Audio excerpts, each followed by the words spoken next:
Did you know a wireless attacker can kick your Wi-Fi devices off even without touching your network?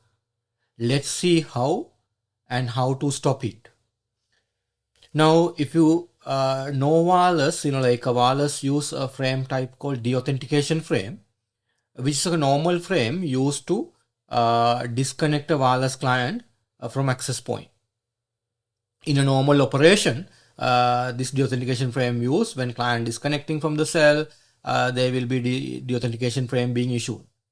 Now the challenge is with the WPA2 security, this frame sent in unencrypted form, which means attacker can spoof the AP MAC address and pretending like the access point and issuing a deauthentication frame.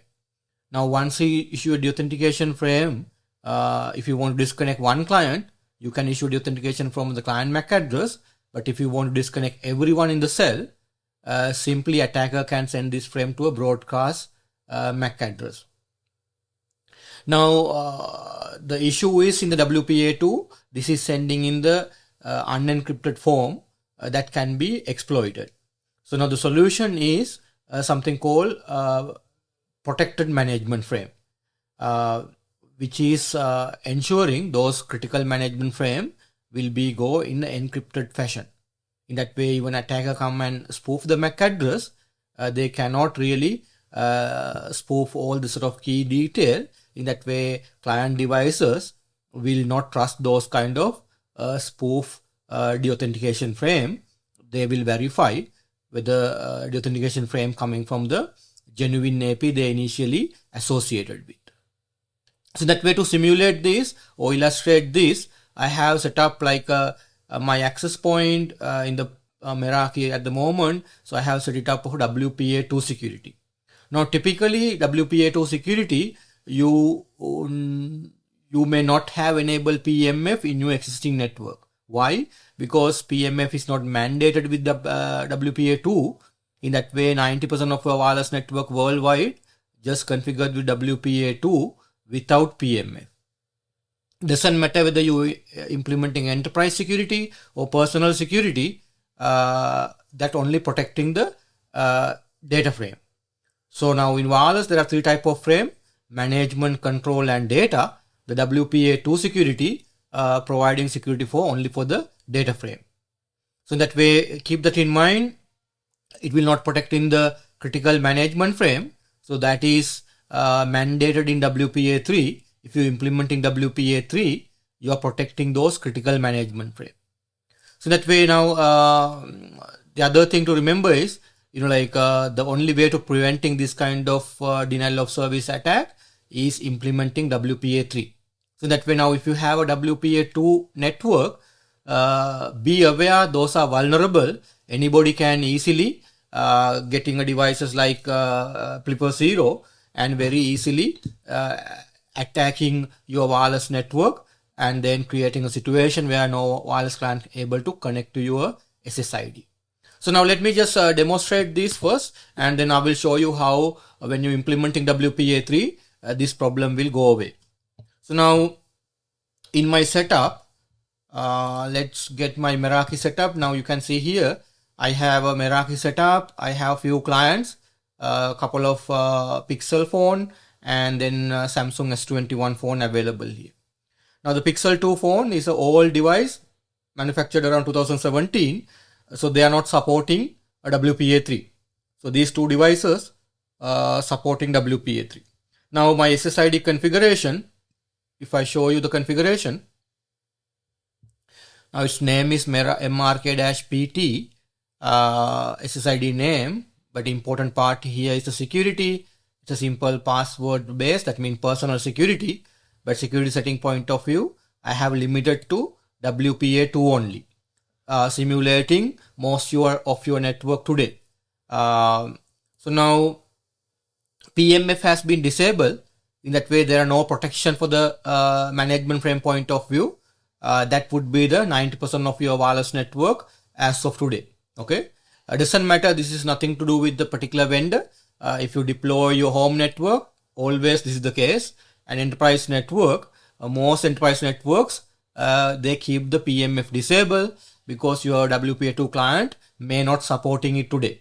Okay, in that way, now let me just basically go ahead, and in my previous post I talked about how to take packet captures in the Meraki. So now just to make sure we will take a packet capture, I'll go to the assurance and intelligent capture.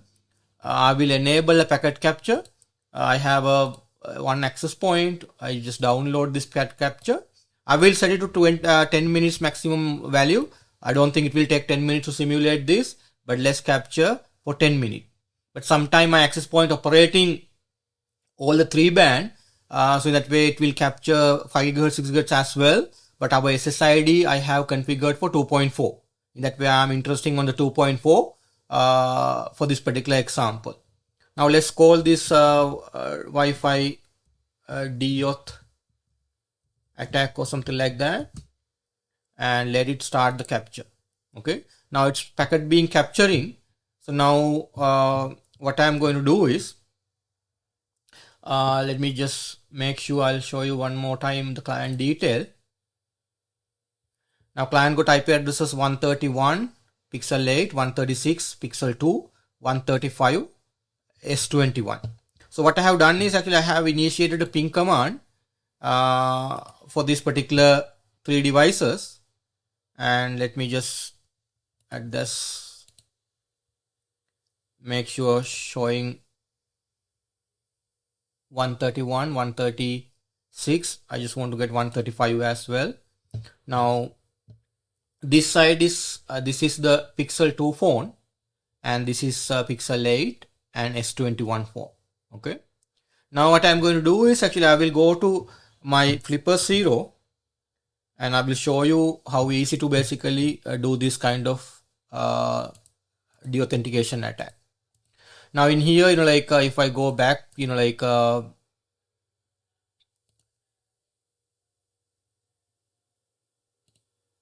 so if you go to the app, you can, so in here you need to go to GPIO, which is, if you have a Wi-Fi dev board plugged to this, your Flipper 0, you can do that. That way you click there, and that will have a ESP32 option. So ESP, if that hardware is plugged in, you will get that detail there. And then in here something called Wi-Fi Marauder, likewise Wi-Fi Marauder will be there. So this is basically the one you need to use.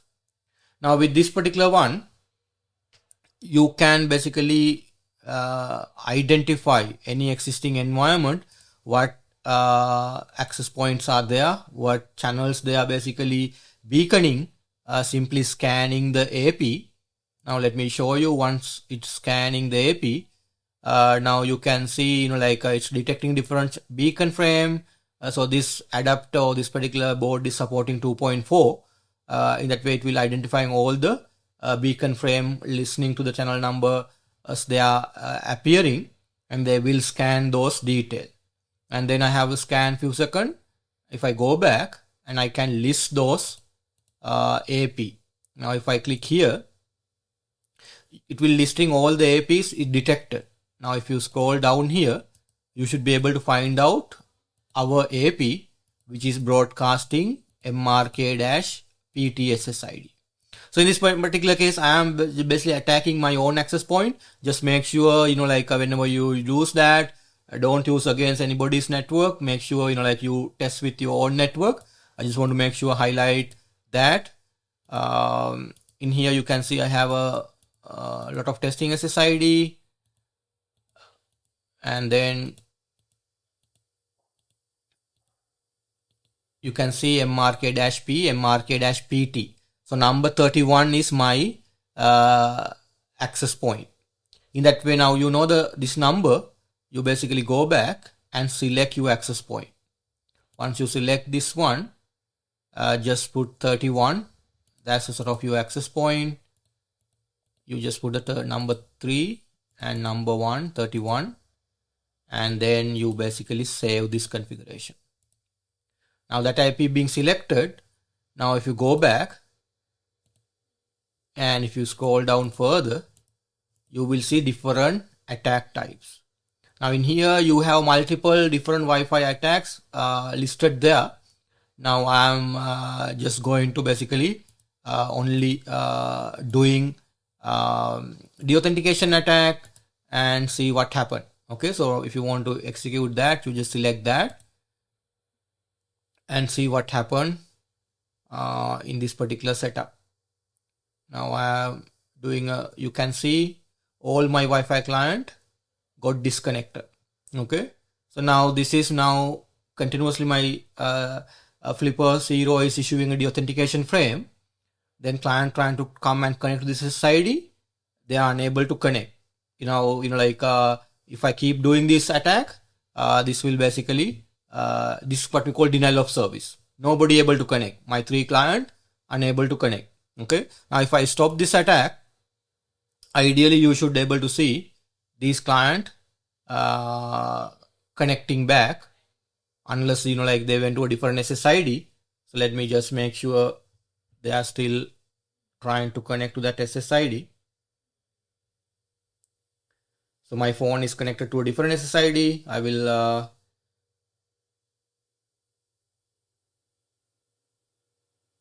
now one client, my Pixel 8, it connected. So now let's see my other client as well. My Pixel 2 also came back, and S21, let me check that device, because this device configured with multiple SSID. If one SSID is being not able to connect, they jump into the another one available.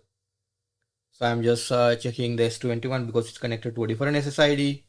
I want to make sure they are connecting back to the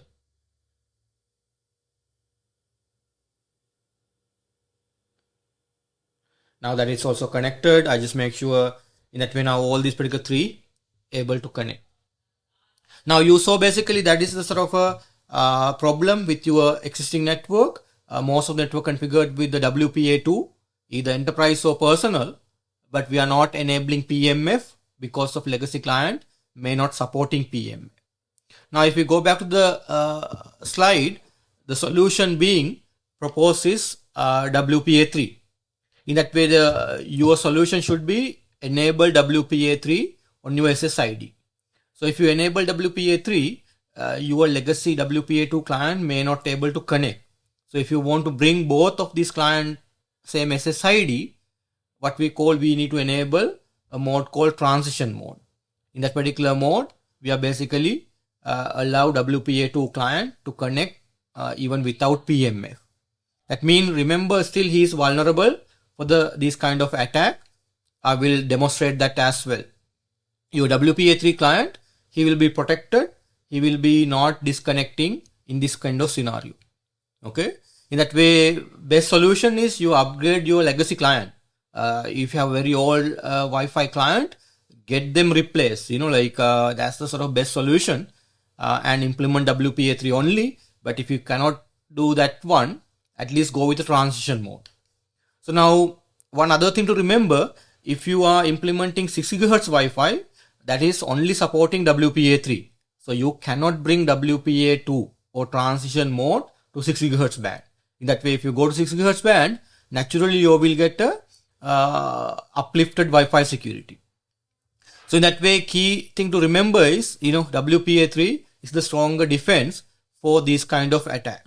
So now let me just go ahead and configure my Meraki, and then I'll show you how that particular situation this works. I go ahead to the SSID and this security here. I will be enabling this particular time something called a transition mode. Why? Because I have that Pixel 2 client. I want that client to connect, in that way. Otherwise, this is the option you need to go with. So I'll go with the transition mode. So automatically it will be selecting, this is PMF will be enabled. So we are not mandating, we are not selecting here, but we are enable it. In that way, client supporting PMF will get PMF. If client is not supporting PMF, still he will be able to connect. So let me save this configuration, and then let me just go and check probably we need to give a little bit of a time because these are cloud configuration. Just to make sure, you can see momentarily we got disconnected. Then it came back. That's a sort of when you do configuration change, that is quite common. It can now let me make sure my Pixel 8 is able to connect. Let me just check.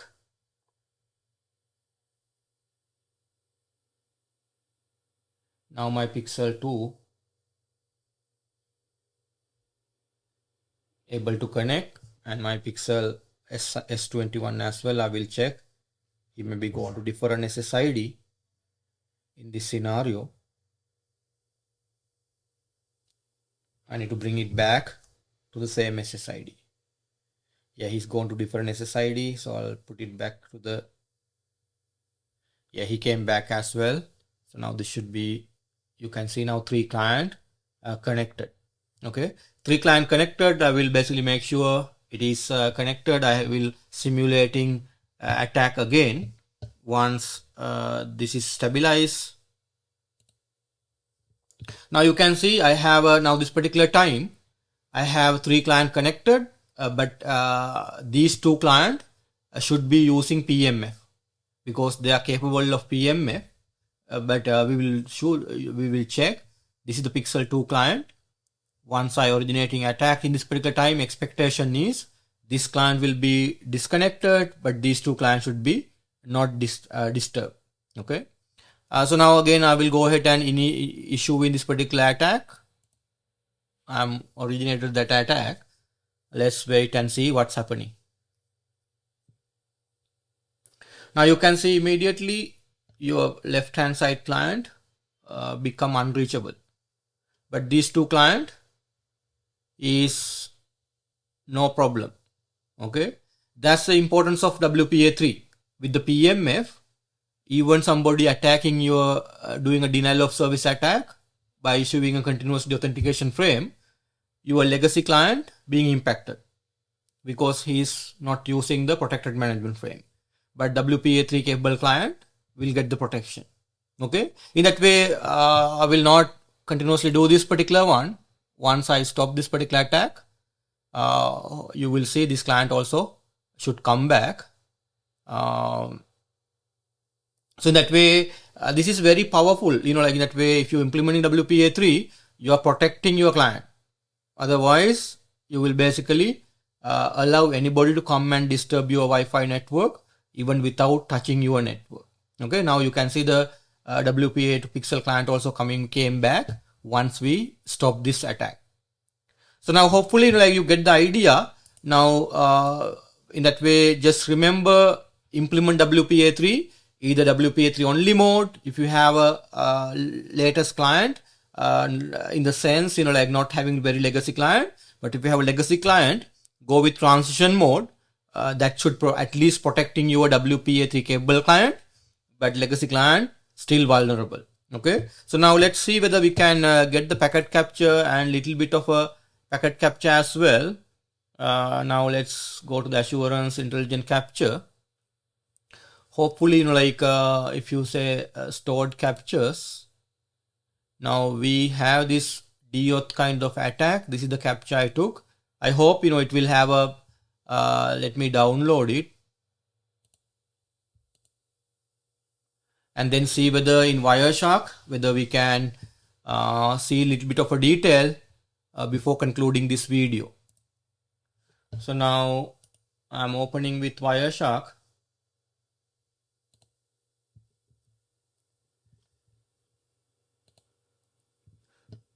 Now you can see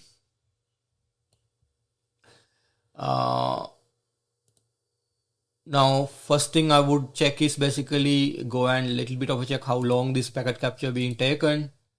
At least it took like a 5-minute worth of traffic. Okay, in that way I'm not sure 100% whether it captured everything. Now in here, if you simply look at, you will see management frame, let's say deauthentication kind of frame. you can see we have seen 100,000 deauthentication frame. Okay, so 100,000 deauthentication frame can be seen. That mean like a lot of deauthentication frame being sent, and mostly from if I basically show you the association request, at least if you look at association request, this is basically client trying to associate. Now if I look at the SSID detail, I should able to see ideally I should be able to see my Meraki access point association request, like reassociation request. So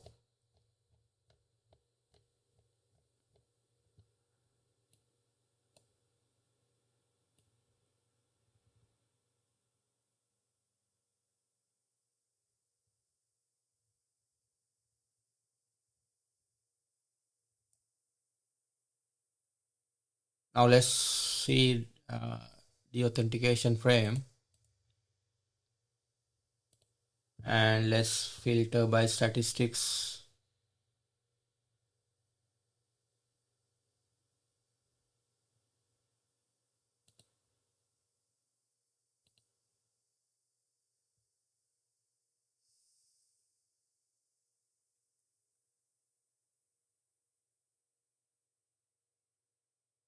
I'm just looking at all packet versus Deauth packet.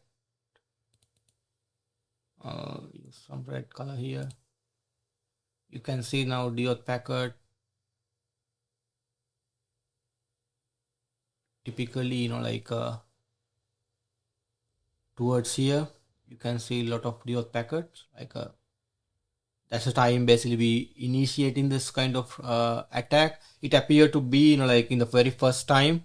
I think the packet capture may be stopped at the sort of first instances, like you can see the increased number of deauthentication packet, and then probably the second scenario may be not captured there. One option I would like to check, because now in this kind of scenario Meraki should have some other captures. You can see ePowel timeout, it already captured some other sort of a packet capture automatically, but again, one client perspective, yeah, it's auto capture kind of thing. If I download that as well, we can have a look. That may have some other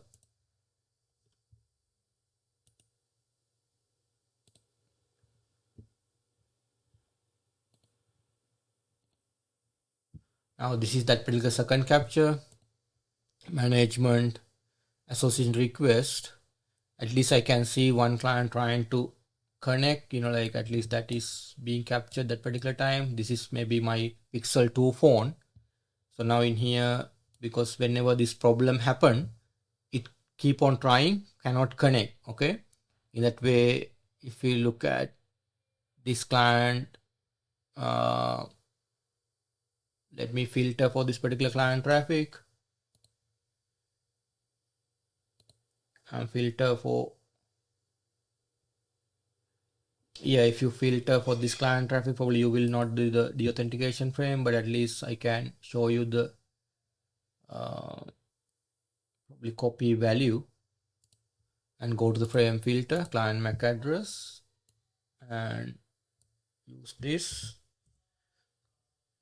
Now you can see he's probing authentication as soon request response, he's successful, but then he's sending M1, no M2. That means AP is asking, provide the M2, and then AP deauthenticating the client. And let's see the reason given being because he's keep on sending four-way handshake timeout. That means AP saying, asking, providing the key, going to derive the key, but then he's basically not able to completing four-way handshake. Then AP disconnecting the client. Now, if you basically just look at the deauthentication frame, anyway, this particular example, sometime because it's field captured for the client MAC specific, may not have all the deauthentication frame, but at least we can say Now you can see the deauthentication frame sending to the broadcast address. Okay. Now if I look at the statistics, at least IO graph, now you can see, it's getting a lot of deauthentication frame, and then this particular time client being impacted. So pretty much this is the whole packet versus deauthentication packet.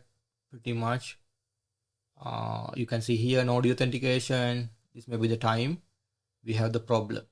Okay, so hopefully you get the idea. In that way, in key summary, now just to make sure you implement WPA3. As long as you know all your clients supporting WPA3, then your SSID has to be WPA3 only. But if you have a traditional client basis WPA2, at least you need to go with the transition mode. Okay, WPA3 transition mode. At least in that way you are providing protection for WPA3 client in this kind of denial of service attacking time. So now otherwise, if you go to 6 GHz Wi-Fi, that will automatically uplifting your security, because in 6 GHz nobody can enable WPA2.